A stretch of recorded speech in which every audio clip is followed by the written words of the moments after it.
Welcome everyone to Transforming Trauma in the Workplace. I want to thank you for your curiosity and bravery for showing up today. Some of these topics can be intense to talk about, and I appreciate your willingness to dive in. So before we begin and introduce our amazing speakers for today, I just want to invite you to take a moment right now and connect to your breath.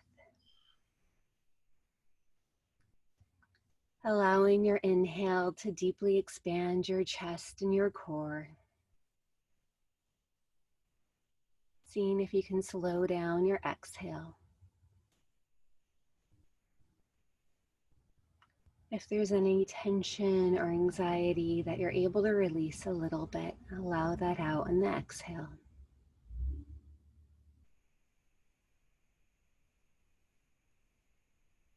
Maybe you're able to notice your heartbeat.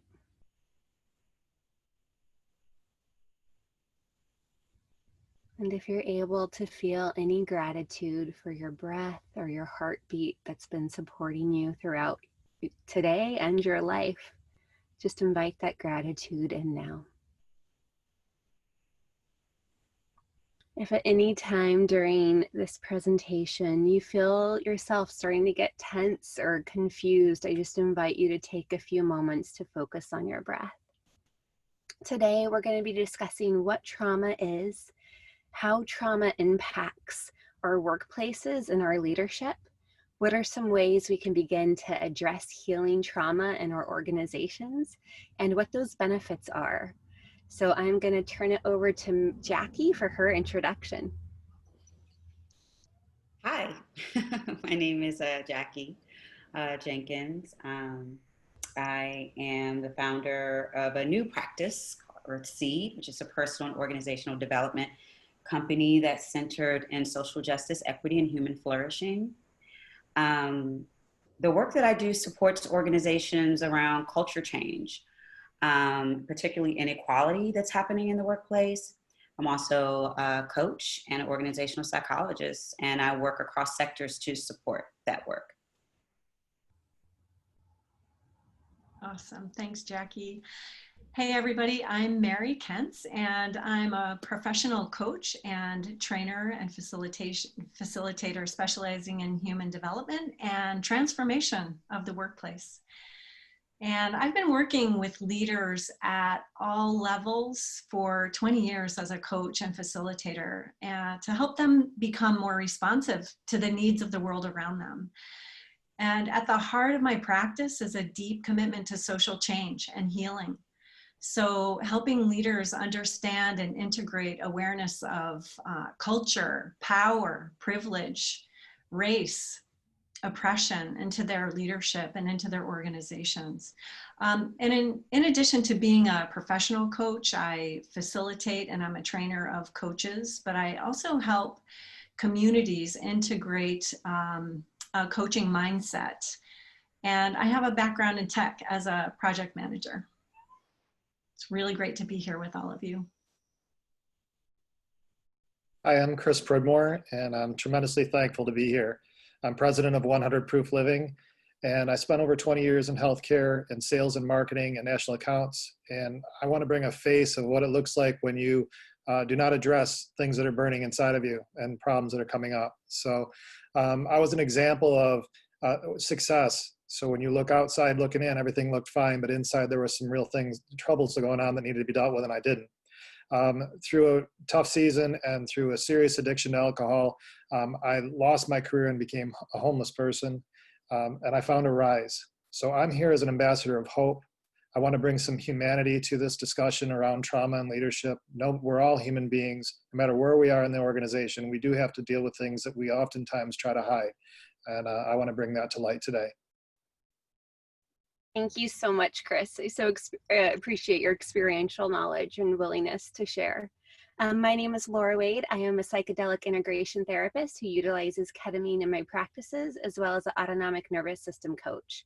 I do my best to incorporate cutting edge research into all my practices and support people in connecting to their innate wisdom and brilliance so they can live more joy and deepen in the things they want in their lives. And I am here today to really speak to how trauma is impacting us individually and as a society. And I think many of us have seen the effects even more so due to the recent pandemic and social outcry.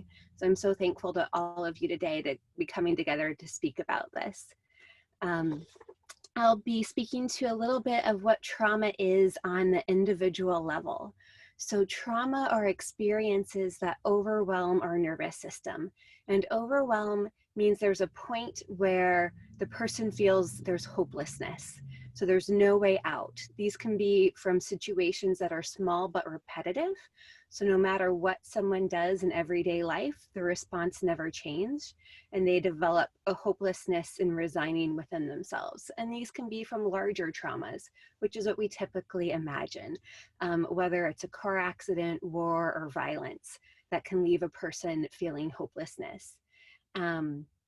The typical things that you may hear about are childhood trauma, but people may picture abuse or violence or verbal yelling, but a child registers in their system anything that is not attunement and attachment. So even if you had caregivers that had a really difficult being emotionally present to you, that your nervous system can respond that is trauma within the being. So that is something we may not know. Another form of trauma is, of course, systemic oppression, racism, and all the other isms out there.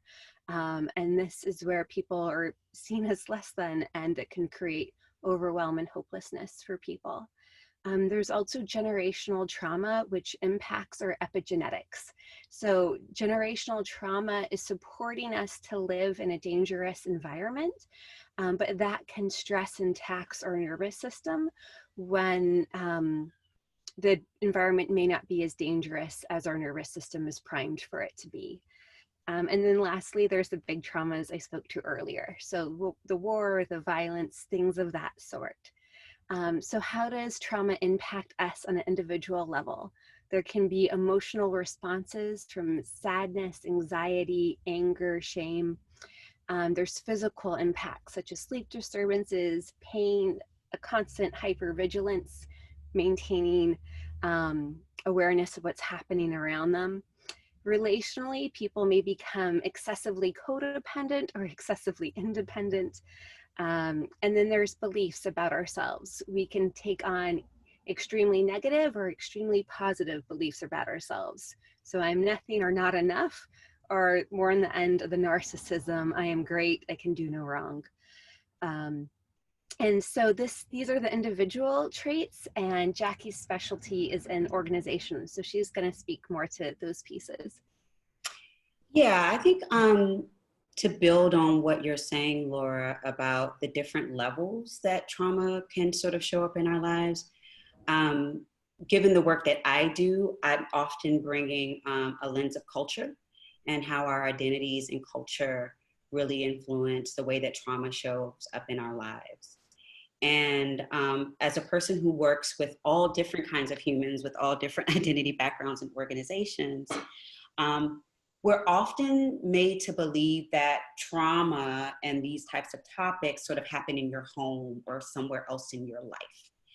And what I try to convey to my coaching partners and my clients is that you are the same body, right, that walks in and out of a workplace or that comes into a digital space, right? That these boundaries are porous. And so all of what you just described, Laura, does not get laid to the side when you come up in organizations and you take on different roles and responsibilities. Workplaces have a way of dehumanizing us in some ways, erasing our humanity, making us believe that we are widgets, right? Making us feel as if it's a transactional space, their performance tasks, their performance goals. They pretend or act as if we don't have bodies, right? That we don't come in with different attachments to cultural groups or different identifications in the workplace. And so what I try to do is to help people to see that the very same traumas that you may not even be aware of, that may be out of awareness, right? For certain cultural groups and identity groups, given the history of racism in this country, that is with you, right, as you come into organizations. And organizations, because we spend so much time in them organizing with other humans, right, to achieve a task, that it's important that we acknowledge that and try to create and make space for how that might be showing up in the organization. So, Mary, I know that you do a lot of work with folks in the workplace. So I'm wondering if you could talk a little bit specifically about how that shows up at the intersection of leadership. Oh, it shows up all over the place. In fact, I see it all the time, that there's a great connection between a leader's experience of their own trauma and their awareness of their own trauma and the impact of it in the workplace. And there are folks who have a very small impact. Their trauma doesn't impact the workplace that much. And there are others where it's huge. And we're seeing this actually on a national level here in the United States, where we know that we're witnessing leadership at very high levels where folks have experienced trauma, and it's resulted in a level of narcissism. And, you know, when we talk about narcissism, which is something that Laura mentioned earlier, narcissism as a response to trauma, it's not just because someone is a jerk, it's actually because they've been traumatized. And I often see leaders who come into organizations and they're laying their trauma out on other people all over the place. In fact, there was one interaction that I witnessed between two leaders who I knew them both very well. I coached both of them, and they had a conflict. And as they interacted with one another through this conflict, I could see how their unaddressed, unhealed trauma from their childhoods was actually reinforcing and perpetuating the conflict and the dysfunction in their leadership with one another. And that really woke me up to watching for and really seeing where trauma was informing conversations in the leadership and the workspace. I think also speaking to some of the cultural issues, that racial trauma, the trauma of sexism, the trauma of oppression is happening all over the place. And when leaders have a lot of power and privilege unexamined, they're actually perpetuating the trauma, often the trauma of those isms. So it costs a sense of belonging. It costs a sense of psychological safety. I think leaders not aware of their trauma really costs a sense of creativity and the energy that I think is possible in the workplace. Chris, I know you have a story to tell about your own trauma. What does it cost the workplace?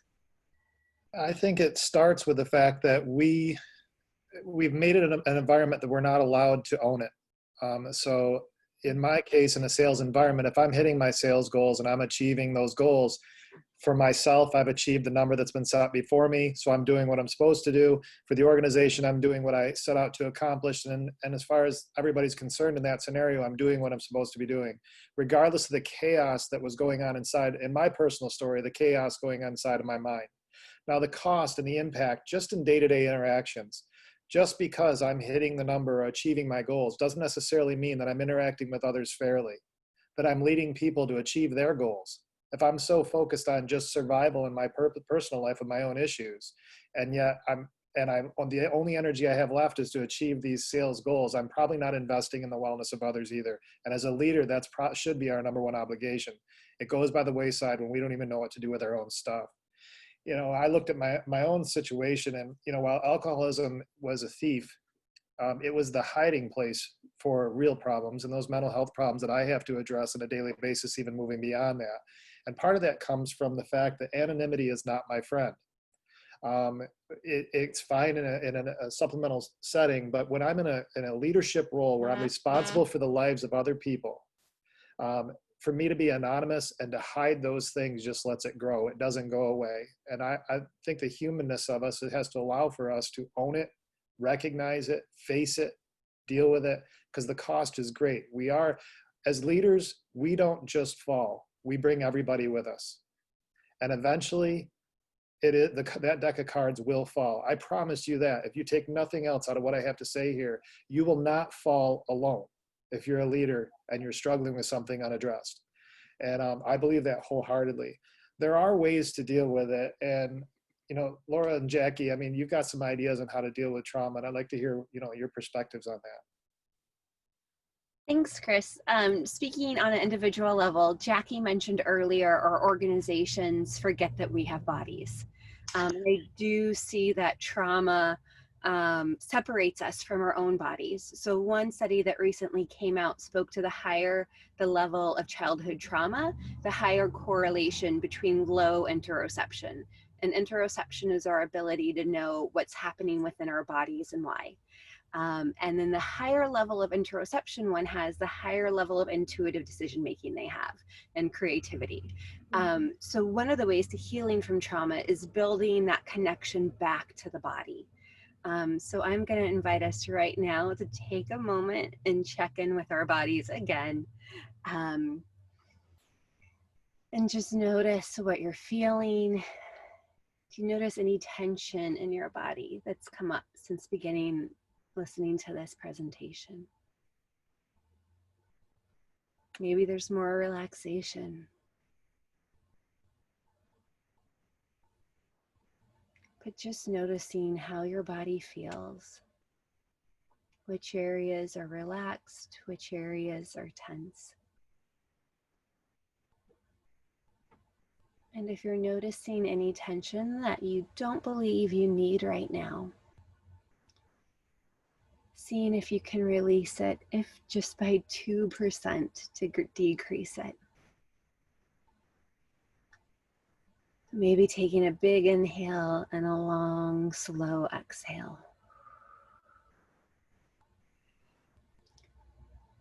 So I support my clients in doing micro practices at least 10 times a day to reconnect with their body.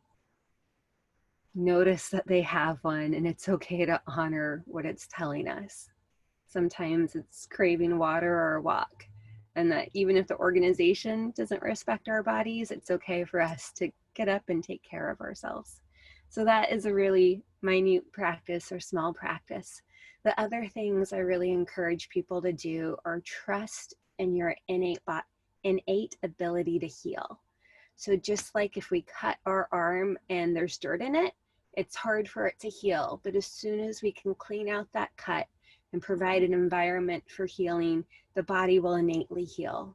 I believe our minds have that same ability, that same desire to heal and come to wholeness. But the environment sometimes may not be providing that safety in that environment. So it's creating that environment through the right support groups or connections. I believe healing from trauma is a group experience. Our nervous systems regulate with each other. So finding support that you can feel safe with. And then lastly, maintaining curiosity. So I wish I could say this one theory or modality is going to heal everyone, but there's not one method that supports everyone in healing.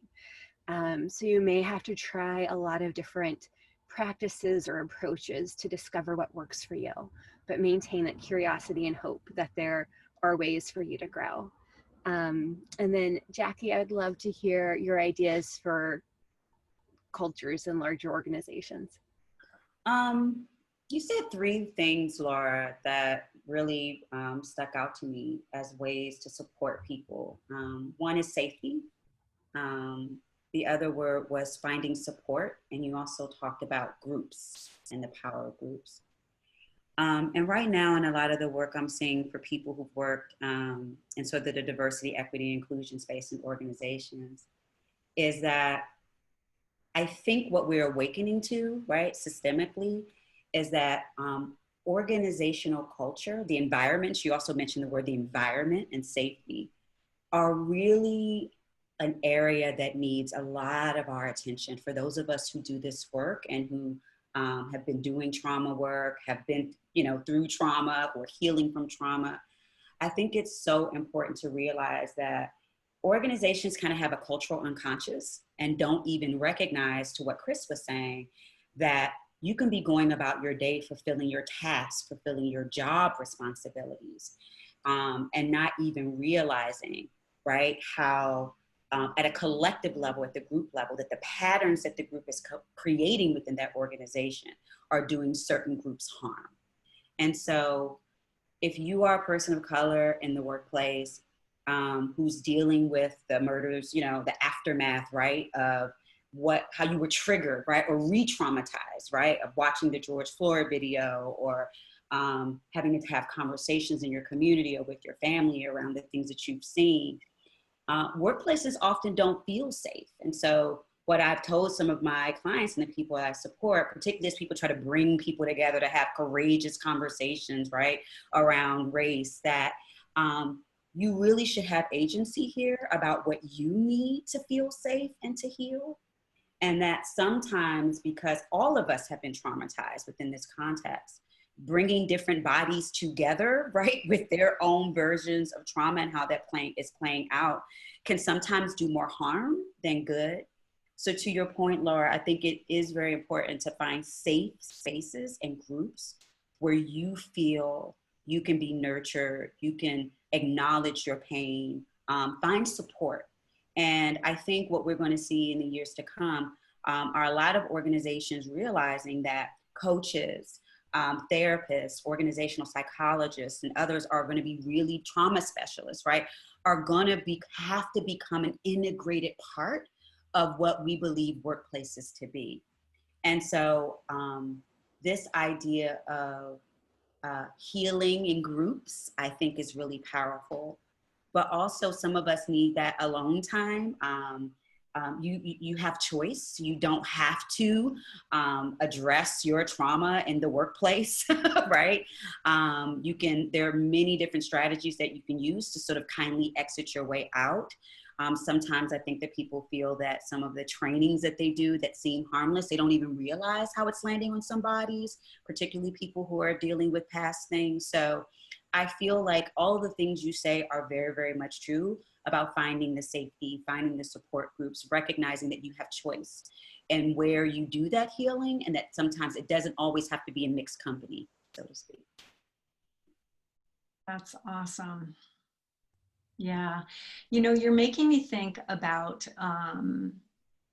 Jackie, the benefits of learning about our trauma and knowing what it is we really need. Because there is such a thing called post-traumatic growth. And that's true individually, and it's also true collectively. So here we are in the time of great reckoning with the pandemic, with the bubbling up to the surface and uprising of Black Lives Matter, Indigenous folks, people of color, all these issues rising up. And it is a history of trauma that we have here in the United States, and it has its expression around the world. Mm-hmm. But there's such a thing as post-traumatic growth, where when we address this trauma and we no longer let it run us in the background and, you know, from underground in that unconsciousness, but we bring it to consciousness, it can be the source of great healing and a source of great creativity. There's a coach and teacher I listen to. His name is Jerry Colonna, and he wrote a book called Reboot: The Art, Leadership and the Art of Growing Up. And he talks a lot with young leaders and founders who, when they run into problems with their leadership, they hit obstacles, places where they plateau. Sometimes they have to look back at, you know, what has happened to them in the past where they might be getting in their own way now and they're not really leading as well as they could. And often, you know, at least in many of Jerry's stories with his leaders and with himself, part of the drive to succeed, part of the drive to innovate is fed by trauma. It's fed by these things that are wounds from our own childhood, wounds from our own experiences, that our work or our companies end up being in service to healing that. But it works way better when you know that consciously rather than you're being unconscious of it. I think, you know, I live in Hawaii and I study a lot about Hawaiian culture and Hawaiian leadership. And, you know, way back in ancient Hawaii, the leaders were judged by how well the entire community flourished.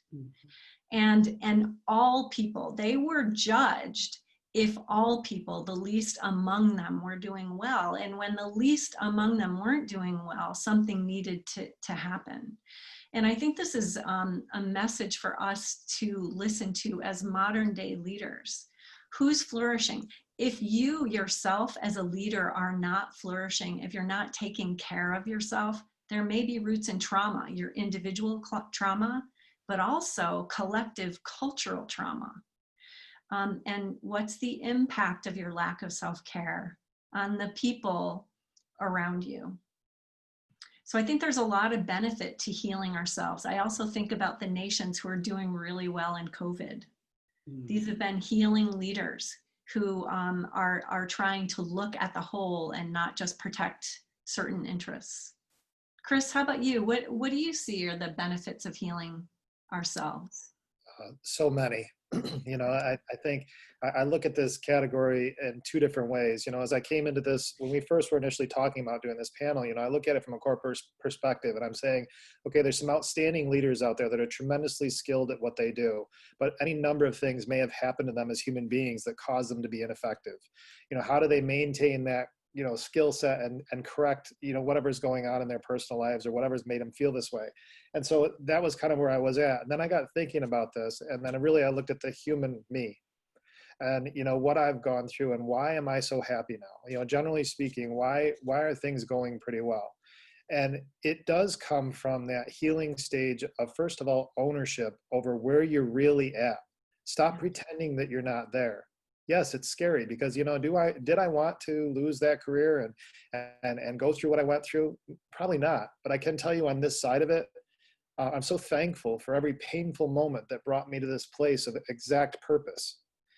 I know what my purpose is. I know when I woke up this morning when my feet hit the ground exactly why I'm here. And it is for conversations like this. It's to help people understand if I can make eye contact with you and show you that this hopeless feeling you're having right now can get better if you face it.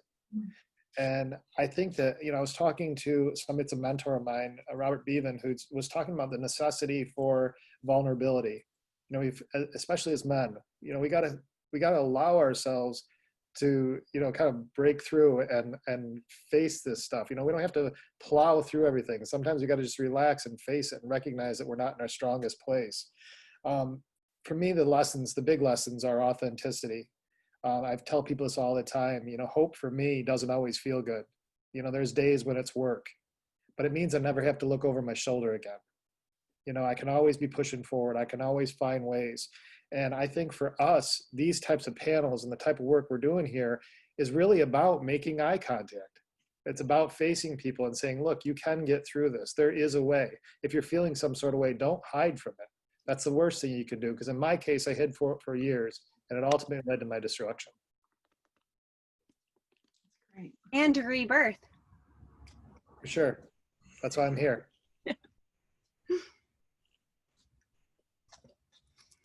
And so we're actually have plenty of time. Are there any last pieces that you all would like to pull into this conversation?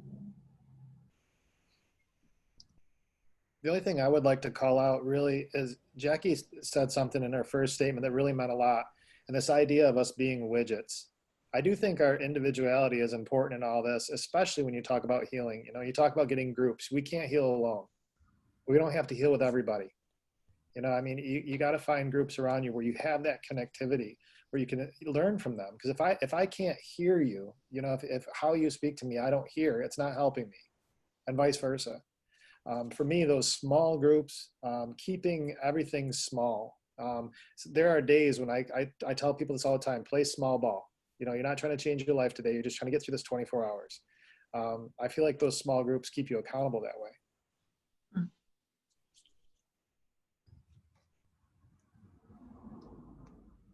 And For me, when Jackie was speaking about boundaries, that's so important too. And that's one of the healing pieces of healing from trauma, is being able to set boundaries and not have to process things you don't want to in work environments, and being able to have a workplace that respects that.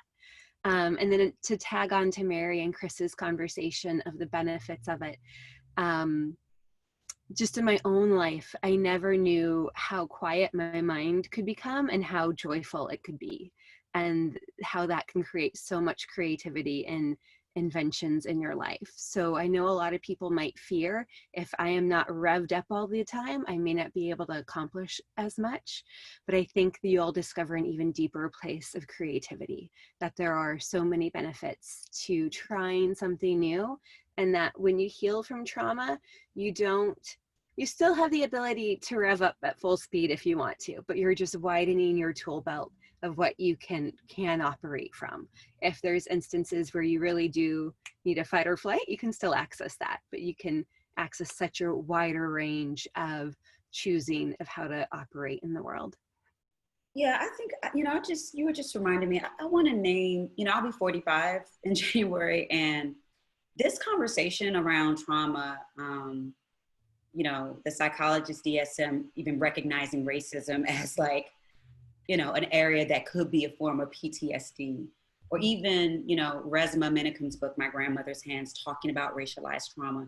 This is not a conversation that we, on a collective level, nationally, were having, but certainly not in the Black community, we were having, when I was coming up.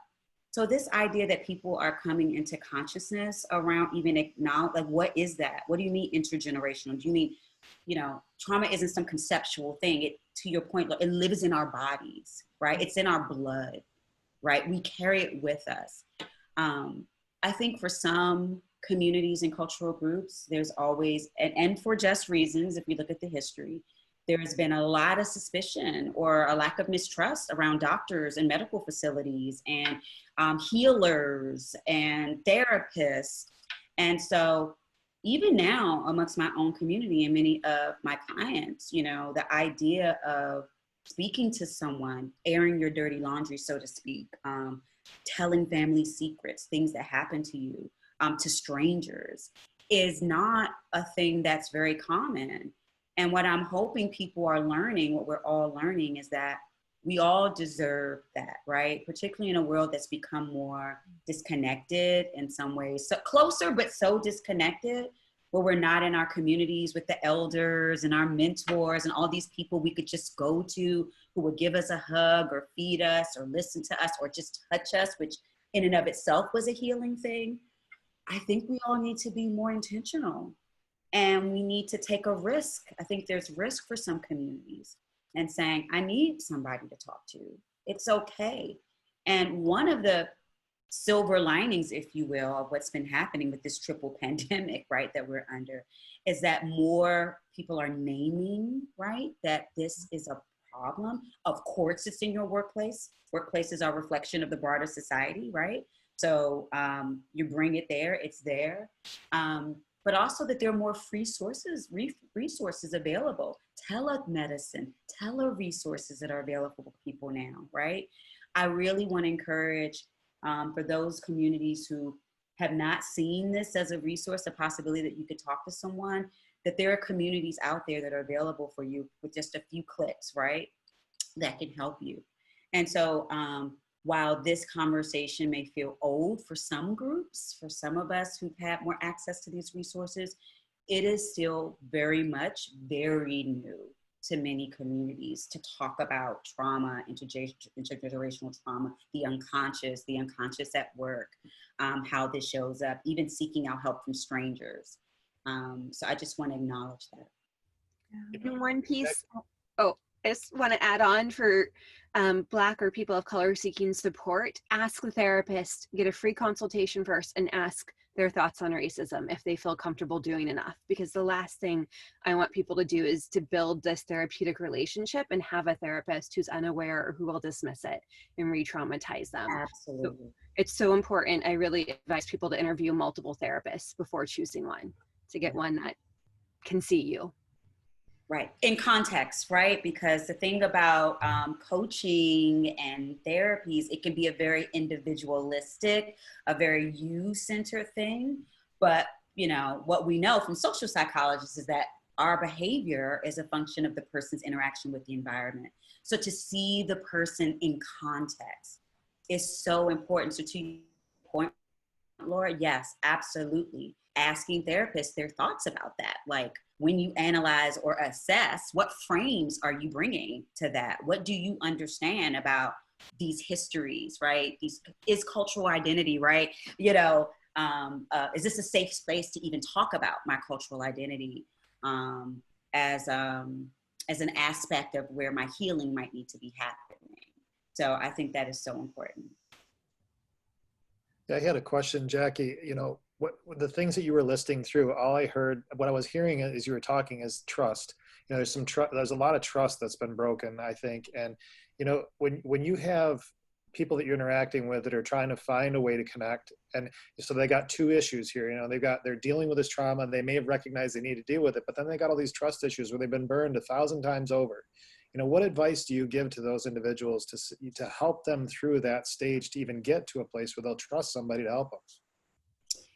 Yeah, that's so funny. I was with the group this morning at an organization, and I asked them, we did a round, and I said, what is one, I said, complete this sentence. One thing about the culture of this organization I would change is, and like almost all of them, and it was like 6 or 7 people said trust. And I'm there to do a culture change work, take them on the racial equity journey. They want to become an anti-racist organization. And that right there is foundational, right? That needs to be addressed, Chris, in this group. For them to get to these other levels, more quote unquote sophisticated levels, to start talking about belonging, Mary, to your point, in an organization, and to start feeling like they can bring their full selves and to be creative, and they have to address these trust issues at the core, which impact their interpersonal dynamics and their communication. And that may mean talking about some harms that have been done and some power and authority, the abuse of power that may have shown up in the workplace, right? Because there is a difference between power and authority. And what I was saying to them is, like, when you step in role as a leader or in any role in a workplace, you are authorized by the organization to do certain work. But how you use power in that role, you're not authorized to abuse others, right? And so we have to bring mindfulness to that. So I would say having a facilitator, often an outside facilitator, people like Mary who does this work, Laura, like having somebody to come in and slow it down to say, before you try to jump to strategy and tactics and tasks and actions, we got to deal with some human dynamic stuff right here. Because change happens at the speed of trust, right? Like, we can pretend, right? This phrase is going around now today, like performative allyship, performative activism, like I'm your ally. No, we got to deal with what's beneath the surface of that. Your words are talking, but your behaviors, since I've been interacting with you, have been showing something else. So until you close the gap between what people are saying and what's actually happening, the trust will remain broken. And so trust is foundational to any change work. And even Laura talking about, like, interview multiple people. Do you trust the person you're going to be revealing your soul to in some of your darkest pain? You mentioned the word vulnerability, Chris.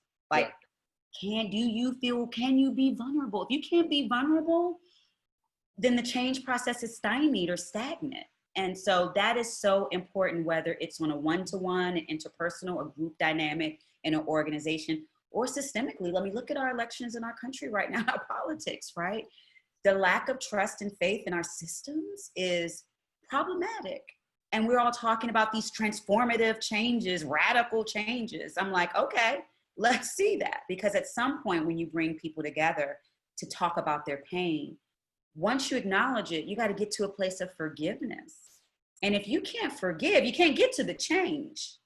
So I'm very curious to see, as we move through all of what's happening in society and in our organizations, in our homes and communities, how are we going to, deal with some of these core foundational issues around trust, vulnerability, forgiveness, acknowledgement.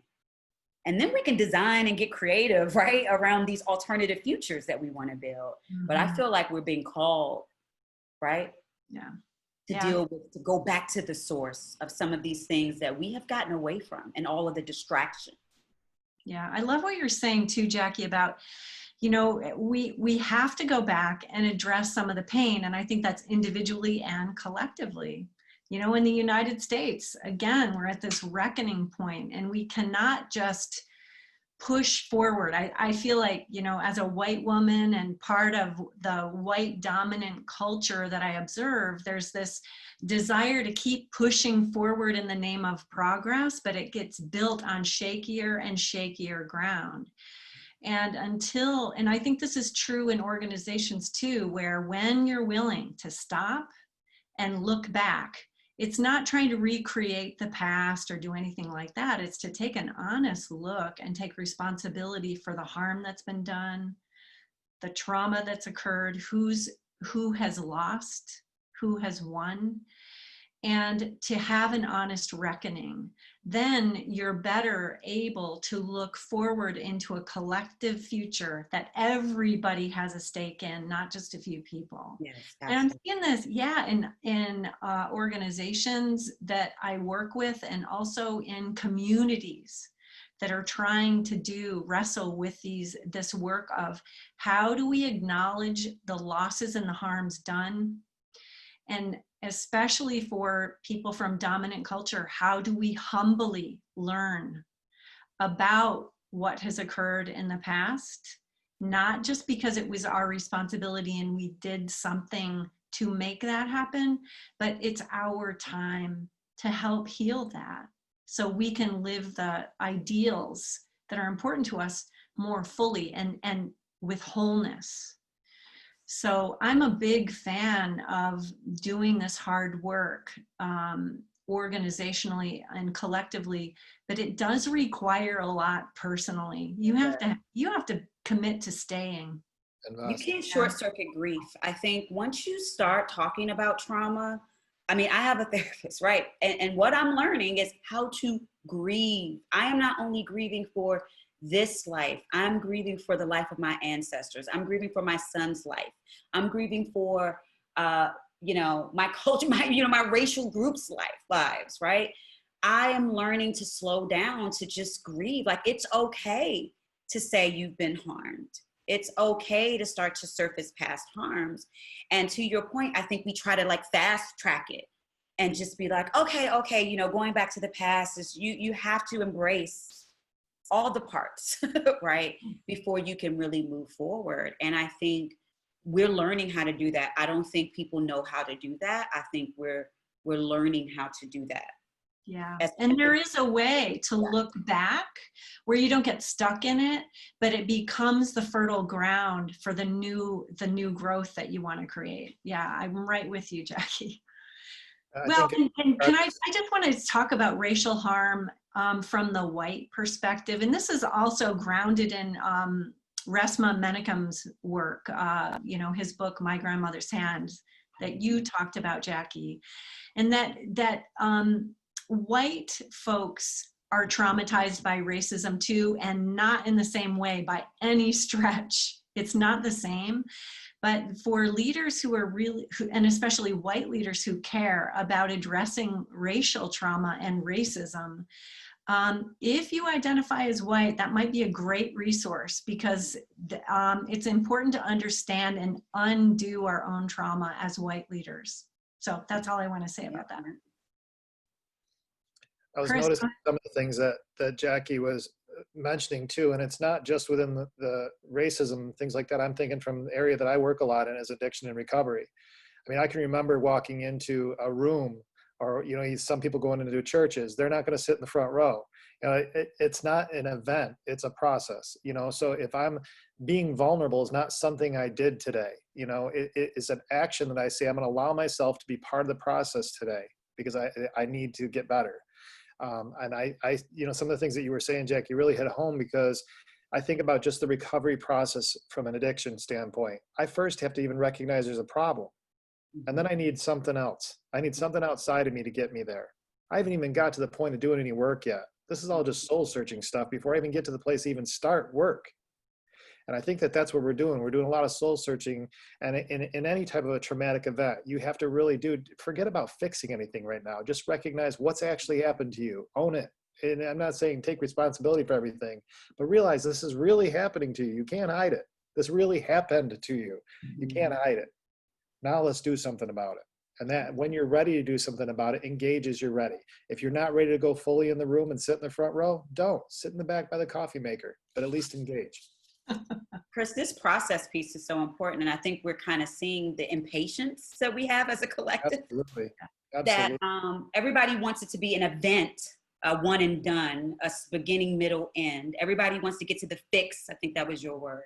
Absolutely. But realizing that these are processes that unfold that you do not necessarily have control over, right? You can set the intention to be with the process.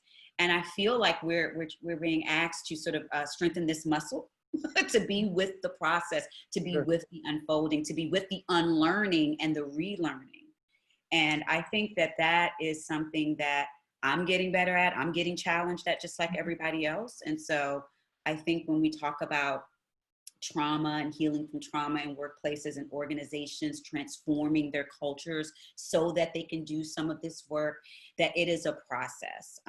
Transforming who you are, who you be, your very being, transforming the very personality of an organization or how it does things is not a one and done overnight thing. It is a process. So what I'm saying is extend some of these scopes of work, because they're like, well, we're going to do I literally was talking to somebody who was like, I was thinking we could do a 3-month sprint. I'm like, a sprint to what? Like all of this innovation language and the creative I'm like, what are you sprinting to exactly? Right. And if you're really going to do a diagnosis of the current state, which also includes looking at the past and what you brought forward, that in and of itself can be 3 to 6 months. So I just want to try to reset some of people's time horizons and expectations for what it means, what healing, the ING. I think that's very important to name.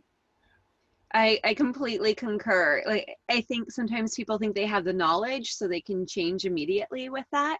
And to me, emotional fitness is much like physical fitness. It's an ongoing practice that you engage with on a daily basis to maintain, and increasing our awareness and compassion and connection with others is an ongoing process that we can engage with daily to maintain.